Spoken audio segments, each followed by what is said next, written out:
ਵਾਹਿਗੁਰੂ ਜੀ ਵਾਹਿਗੁਰੂ ਜੀ ਵਾਹਿਗੁਰੂ ਜੀ ਵਾਹਿਗੁਰੂ ਜੀ ਵਾਹਿਗੁਰੂ ਵਾਹਿਗੁਰੂ ਜੀ ਵਾਹਿਗੁਰੂ ਜੀ ਵਾਹਿਗੁਰੂ ਜੀ ਵਾਹਿਗੁਰੂ ਜੀ ਵਾਹਿਗੁਰੂ ਜੀ ਵਾਹਿਗੁਰੂ ਜੀ ਵਾਹਿਗੁਰੂ ਵਾਹਿਗੁਰੂ ਜੀ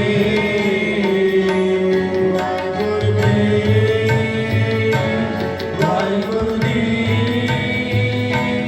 ਵਾਹਿਗੁਰੂ ਜੀ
सब साजे साज निवाजे तुम सब साजे साज निवाजे तुम सब साजे साज निवाजे जियो पिंड दे प्राणा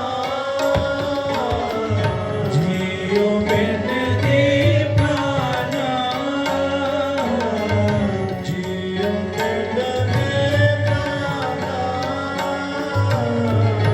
जियो पिंड दे प्राणा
आज सियालकोट में पहुंचे हैं भाई बाला मर्दाना जी नाल। बाबा जी बोले मर्दाना भी रबाब वजा बाणी आई है। मर्दाना जी ने रबाब बजाई, संगत जुड़ गई आज और कल और परसों और वहाँ का एक पीर है गौंस, वो नाराज है सारे नगर से। क्यों? मियाँ बीबी ने आके अरदास करी, मन्नत मांगी, पीर जी घर में बच्चा नहीं है, बच्चा हो जाए। गौस राम पीर कहने लगे बच्चा हो जाएगा, पहला बच्चा मुझे देना पड़ेगा। मान गए। जब बच्चे हुए तो माँ बाप बच्चा देने से मुकर गए।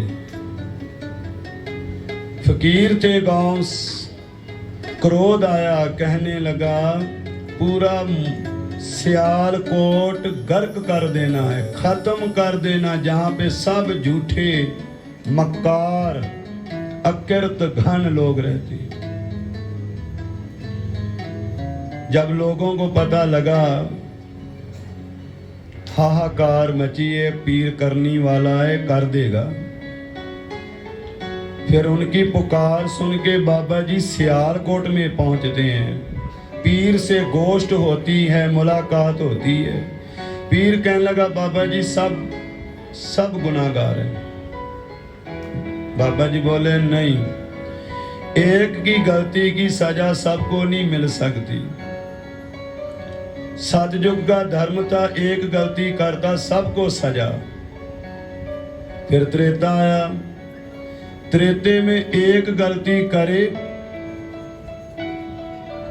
सारे परिवार को, सारे कबीले को। द्वापर में एक गलती करे पूरी कुल को सजा मिलती। कलयुग में बाबे की वाणी का वचन है, ऐ कर करे सो ऐ कर पाए, कोई ना पकड़िए किसे। कलयुग में जो करेगा वही भरेगा, गज गया को सतनाम, चाहे अच्छा चाहे बुरा। पीर कहना नहीं महाराज सब बुरे हैं। तो बाबा जी ने मर्दाना जी को एक टका दिया, एक पैसे का झूठ एक सच लेके आ भाई। एक टके में 2 पैसे होते हैं। मर्दाना जी वचन मान के गए, पूरे बाजार घूमा, सब हैरान। और कहने लगे हमने सुना ही पहली बार सच झूठ भी कोई व्यापार होता है। अरे होता है, मेरे बाबा ने तभी तो भेजा है, हमारे पास तो नहीं है। जा ले जा जहां से मिलता है। एक एक दुकान घूमा, फिर पहुंचा एक नौजवान मूला खत्री की दुकान पे। टका रखा, सच झूठ चाहिए। कागज लिया, मूला खत्री नौजवान बच्चे ने लिख दिया, मरना सच जियोना झूठ। मर्दाना जी वापस आए। बाबा जी बड़े प्रसन्न, कहने लगे पीर जी आ देखो, आप कहते थे सब एक जैसे हैं, नहीं अभी भी ज्ञानवान पुरुष हैं, भले पुरुष हैं से। इनका क्या कसूर है, इनका क्या गुनाह। फिर पीर जी को ठंडा किया, शांत किया बाबा जी ने उपदेश दे के। बाबा जी बोले जाओ भी मूले को बुलाओ। बुलाया, चरणों में आया, माथा टेका, नमस्कार करी। महाराज कहने लगे बेटा खाली लिखा है कि मन मानता भी है। महाराज आपकी कृपा है। संगत जी पता तो सब होता है, सबको होता है, पर प्रैक्टिकलिटी में, प्रैक्टिकल जीवन में किसी किसी के में आता है। सबको पता है कि कौड़ा पानी पीना सब पीते हैं। दिवाली निकली है ना, दिवाली थोड़ी थी, दिवाला था वो तो। वो भी खाया जो गुरु ने मना किया, वो भी पिया जो गुरु ने मना किया, वो कर्म भी किया जो गुरु ने मना किया। सुबह नहा धो के, चिट्टे वस्त्र पहन के, कॉलगेट करके, फिर लवली ला के, सुंदर बच्चे बन के ऐसे खड़ जाते हैं जैसे बाबा को पता ही नहीं कि रात तूने क्या क्या किया। गज गया को सतनाम। हाँ इधर आके कृपा करो दीन के दाते। अरे तेरे लक्षण है कृपा लेने वाले, तेरी करनी है कृपा लेने वाली। कर्म भी तो करना कृपा वाली कर्म। पता सब है कि दहेज लेना बुरी बात, पर कौन नहीं लेता। सबको पता है कि कुख में लड़की मारना और गर्भ से पहले चेकअप कराना, बोलते क्यों नहीं आप, बुरी बात है, पता है, पर कौन मानता है। पता सब है कि चुगली निंदा करना बुरी बात है, किसी का दिल दुखाना बुरी, पता है, पर कौन मानता है। हाँ दहेज लेना बुरी बात है, कौड़ा पानी पीना बुरी बात है, झूठ बोलना बुरी बात है, निंदा करनी बुरी बात है, दिल दुखाना बुरी बात है। किसके लिए? पड़ोसी के लिए, मेरे को सब माफ है, गज गया को सतनाम। सच्ची बात है, यही बात है, और क्या बात है? पता तो सब है, कबीर मन जानत सब ही जानत ही। बाबा जी कहने लगे बेटा मानता भी है मन। बाबा ठीक है, कई समा बाबा जी सियालकोट में, अरे बाबा जी आगे जन, बाबा मैं भी आपके साथ जन, चल तू भी चल, आएगी खुशी नहीं, गए का साधु का जीवन होता है, गुरमुख का जीवन होता है। आ गया कुछ मिल गया कोई खुशी नहीं, और कुछ चला गया कुछ छूट गया तो कोई गम। लगभग 6 साल बाबा जी के साथ आज एक टापू पे गए। बाबा जी बोले शादी करेगा? बोला भाई तू शादी करेगा? 2-3 बार पूछो। अब शादी ऐसी चीज है, इसको कौन मना करे? है कोई मना करे? अच्छा, शादी का मतलब क्या होता है? हिंदी में शादी लिखते हैं, इसको उल्टा कर दो शादी को, क्या बनेगी? दिशा। दिशा। अगर सही संयोग मिल जाए तो जीवन एक सही दिशा में जाता है, मंजिल पाता है। अगर गलत मिल जाए फिर आदमी पहले से भी भटक जाता है। गाजी कहना को सतनाम। ये वो चीज है, 2 कनेक्शन सही जुड़ जाए तो जिंदगी जगमग जगमग, जीवन रोशन हो जाता है। अगर गलत जुड़ जाए तो सारी जिंदगी के पटाखे। गाजी कहना को सतनाम। सच्ची बात है। शादी अगर गलत तार जुड़ जाए तो सारी जिंदगी स्पार्क होती रहती। हम तो घर घर में जाते हैं, बहुत कम लोग हैं जिनका जीवन में जगमग जगमग जगमग। नहीं तो ज्यादातर तो इतने दिवाली पे पटाखे नहीं जितने रोज चलते हैं। आपको सतनाम। सच्ची बात है। शादी करेगा? बाबा आपका मैं तो दुकान भी छोड़ है सब, कैसे तू वो छोड़ करेगा? आंखें बंद कर, झोली कर। झोली करी, बाबा जी ने 2 बुक रोड़ी के डाल दिए। बांध, बोल सत करतार। जैसे सत करतार बोला, मूला एक बार इधर ते दूसरे पल मूला अपने घर में। शादी हुई 1 से 2, 2 से 3, 3 से 4। फिर बाबा जी वापस उस नगर सियालकोट में आए।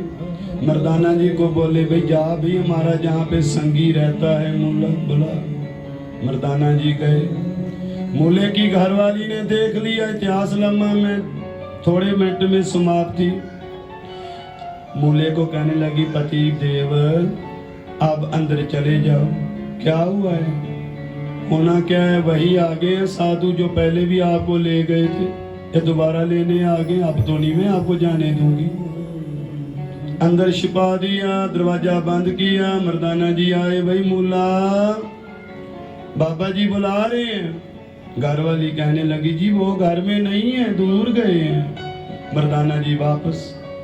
बाबा जी वो तो घर में। बाबा मर्दाने घर में है, दोबारा जा। दूसरी बार फिर आई। घर वाली अब गुस्से से बोली अरे आपको बोल दिया ना वो घर में नहीं है, समझ में नहीं आती। मर्दाना जी फिर वापस। बाबा जी वो तो घर में नहीं है। वो मर्दाना वो घर में है। देखो सबसे बड़ा गुनाह क्या है?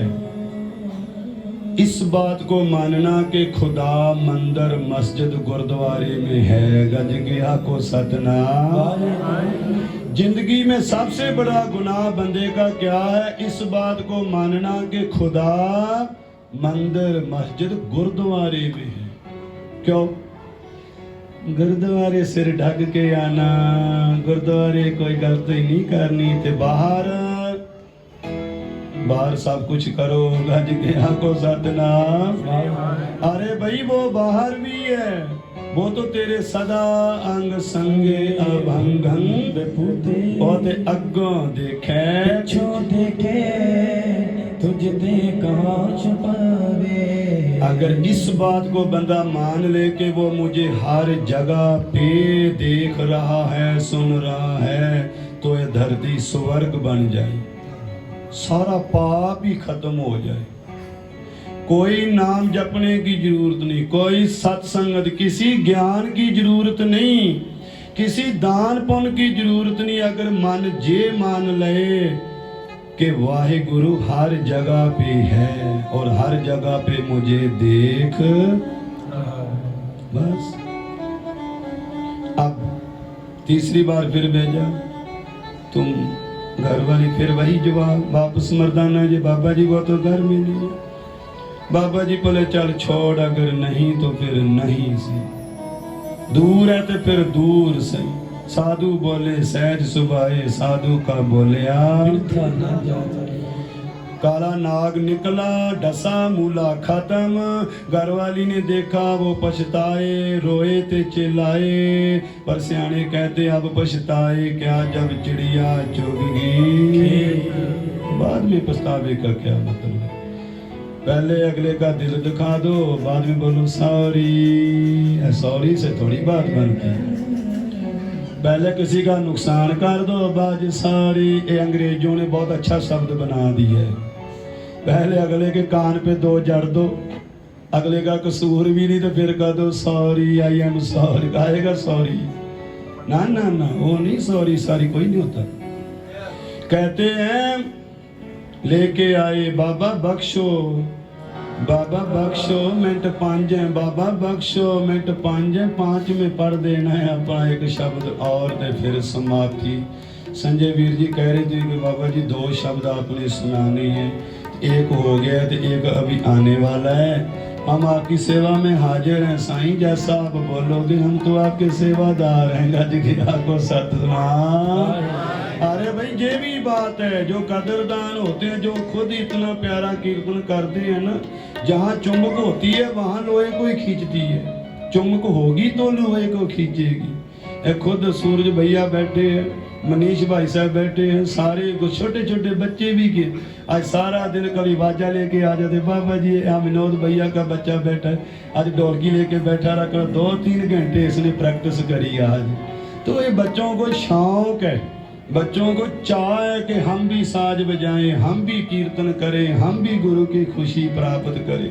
तो आओ प्यारियों, फिर कहते हैं बाबा जी के पास लेके आए, बाबा बख्शो, बाबा बख्शो, बाबा बख्शो, आपका सेवक है।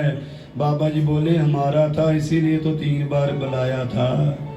बख्शो, मारा कहते बख्शेंगे पर अभी नहीं, 10वें जामे में आएंगे फिर इसका बेड़ा पार करेंगे। फिर 10वें जामे में गुरु गोबिंद सिंह महाराज जब हजूर नादेड़ साहब पहुंचे शिकार घाट गुरुद्वारा, एक खरगोश का शिकार किया और उसको पकड़ के खूनों खून खरगोश बाबा जी प्यार कर रहे हैं। और सिख पूछते हैं महाराज शिकार तो पहले भी करते थे, आज बड़ा प्यार आ रहा है। तो गुरु जी बोले आपको नहीं पता, ये हमारा मूला है, ये हमारा मूला है। इससे हमने वचन किया था कि हम तुझे 10वें जामे में बख्शेंगे। संगत जी वो तो मूला था जिसको चांस मिल गया, ऐसे सबको चांस नहीं मिलता। गज गया को सतनाम, ये सबको नहीं मिलता। जिंदगी में चेंज लेके आओ प्यारियों। जो हम अमृत वेले से नहीं जुड़े, अमृत वेला संभालो। जो नेम नहीं करते, थोड़ा करते हो पूरा करो। कभी कभी संगत में आते हो, रोज आओ, थोड़ा सिमरन करते हो, नेम को बढ़ाओ। समा मिला है, समा बार बार नहीं मिलता। आओ एक खून पढ़ के शब्द आप समाप्ति करिए। 2-4 मिनट ऊपर चले जाएंगे, आपने माफ करना है। गुरु नानक मेरी बाना छड़ी, गुरु नानक मेरी बाना छड़ी, गुरु नानक मेरी बाना छड़ी। अपने का छड़ गए, अपने का छड़ गए, तू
का पाठ। किसी ने जाना नहीं है, गुरु का लंगर है तैयार, सबने छक के जाना है, सेवा भी करनी है, गुरु की बख्शिश लेके जाना। मेरे को पता कोई नहीं उठेगा, क्यों?